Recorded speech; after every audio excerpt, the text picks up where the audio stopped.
Sorry I haven't done any YouTube clips for a while, been busy with work and with Christmas and things like that. I'm finally getting around to doing one. So Happy New Year, a belated Happy New Year for 2019. Today's going to be a short video, just talking about future plans for this channel. Also showing you some of my best images from last year, images that I'm proud of. And also I've made some changes to the equipment I've used over the Christmas period. It was a big decision, so I'm just going to talk you through what I've changed to and the reasons why. So first of all, plans for the channel. Obviously I plan on doing some more videos, a lot more videos than I have done in the past. These will be a mixture of going out and about with me, doing landscape shoots. I've also got a couple of portrait sessions on location planned as well for the next few months, so if I can, I may take you out on a couple of them just to give you an idea of what I do with flash out on location. But it will be mainly landscape things for this year. That's my main concentration for myself, to develop my landscape photography. So yeah, I'll be doing a lot more of that. You will be coming along on some of it. Gear wise, I decided just before Christmas to change to full frame. As you know, on previous videos I was shooting with a Nikon D7100. I had a couple of bodies, and I was happy with that. Very happy with that. I was happy with the bodies, the performance, and I was also happy with the lenses that I used. But for some reason I decided to have a look at full frame, and just before Christmas I purchased a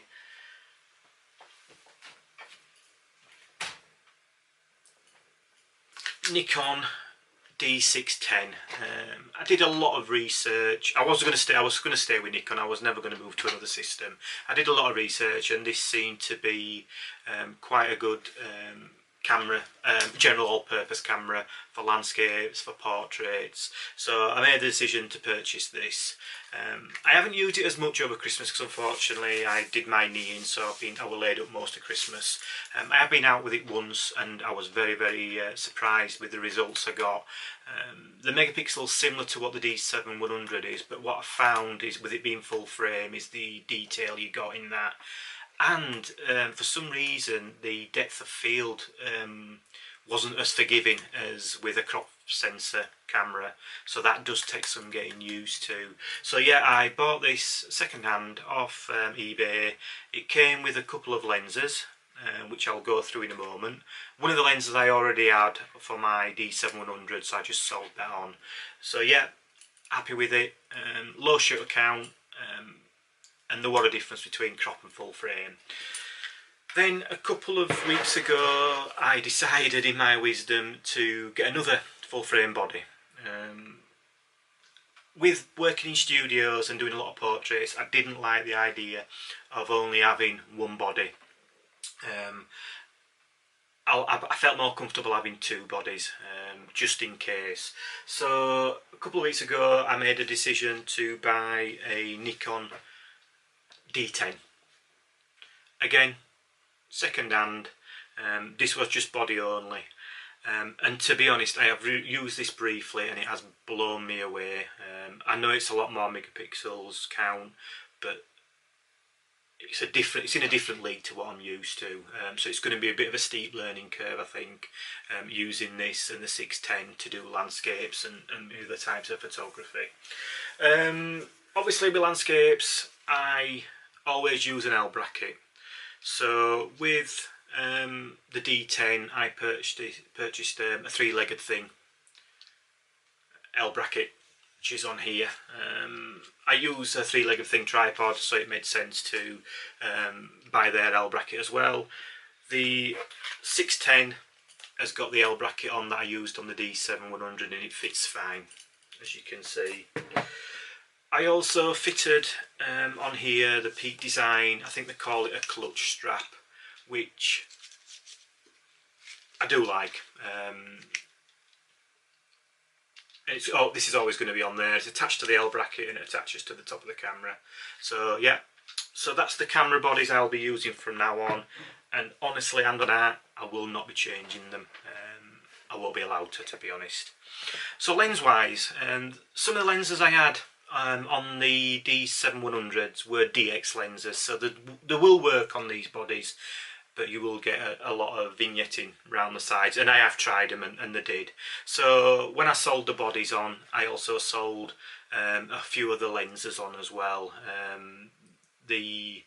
I think it was a 16 to 85 DX lens went, and the 17 to 55 2.8 lens went, which was a brilliant lens, but it was just no good for this camera. These bodies, so they did go. I did keep the 50mm 1.8 because it works perfectly with these bodies. So lens wise, when I bought the 610, it came with I think it was a kit lens that was released with the 610. I think it's the 24 to 85, and this is the 24 to 85 3.5 to 4.5 G lens, ED. It's got the VR on it.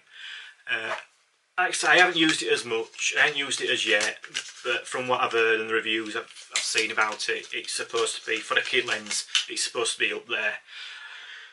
After a bit of research regarding the landscape side of things, I looked at the 24 to 70 Nikon and things like that, the 2.8, but I decided after a lot of research to go for the Nikon 16 to 35 f4 lens, which from what I've used it looks a cracking lens, a really good lens. It's sharp from corner to corner. It's got VR on it as well, which, you know, if I'm on a tripod I always switch that off anyway. It's set up to, it has been in my bag over Christmas period because obviously I was been planning to go out, so it has got the Lee adapter on there ready to put filters on. So yeah, that one. With the my old bodies, I also had the Sigma 70 to 200 2.8, which is a full frame lens, so I've kept that. I have had that on the D810 and I was really impressed in the image quality. The thing that has caught me by surprise is with the DX cameras you get the crop factor, and when I've put it on the full frames you don't have that, and again that caught me surprised by a little bit. I didn't think it would, but that's something you have to work for. So that's gear wise. So I've changed from a crop sensor bodies to full frame, and I'm happy with it so far. There's a bit more weight because they are full frame. I mean, the D810 is a beast of a camera, and that will be my main workhorse of a body. That will go out on landscape shoots with me. I will have to be careful what lenses I put in with that, because I think if I decided to take two lenses, for example the f4 lens and the 70 to 200, I think it would be quite a hefty weight in the rucksack for a long walk. If it was a short walk it wouldn't be so bad. So my plannings for this year is to get out and use them. I've got a couple of little projects in mind regarding landscapes that I want to get stuck into once the weather picks up. Some of them are local, some of them are a bit further afield. So the only other thing, well, the other two things that I've acquired over the Christmas period was another set of Lee filters. These are the mist set. I watched a video on YouTube from a gentleman who used them, and I like the idea of it, so I picked up a second-hand set. To give you an idea of what these are, it gives you a mist effect. So if I just bring that in, you can see it's a graduated mist effect. I had a little bit of practice in my local park. I think practice makes perfect with these. So there's three different ones. That's the graduated one. The next one is just the line.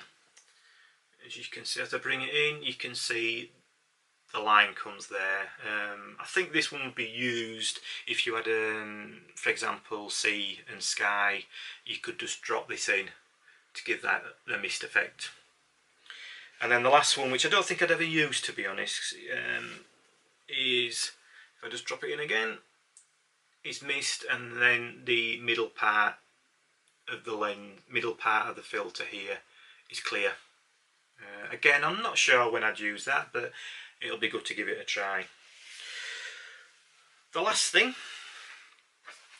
that I purchased, and like I've mentioned in videos in the past, bags. I'm a nightmare with camera bags. I've had that many, I've lost count.